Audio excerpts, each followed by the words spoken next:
Nii. Männiku staadionil testime Prodigy kettaid. Kristjan viskab eeskätt ja Aine viskab tagakätt ja vaatame, kuidas lendab. Päris palju on testida. T4. Overstable. Mitte üks või?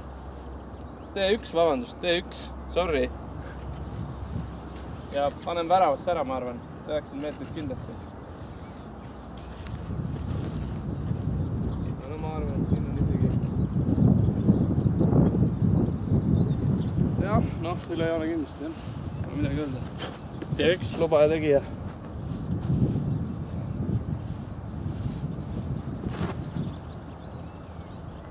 Ja tuleb tagasi, võt see oli küll meisterlik tagasilek, siuksest.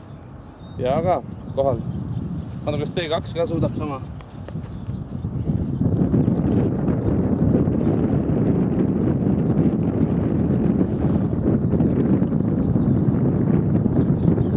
No eks ta ikka suudab. Lõpus tehti talle mingi hirmus tuul, aga 90 meetrit ikka olemas. Äärasas paneb T2 praegu.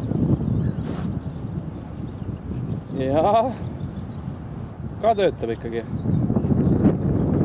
Siin ei sihita eriti, aga meil veel T3 on veel väga põnev reist. Kui kõrgel, siis ma arvan, et üle ei lähe. Hakka isegi aiselt panema. No isegi nii kõrgel oleks pidanud panema, ma arvan, ei lähe see kuidagi nii üle. See on ikka mõnusalt siuke vahepeal.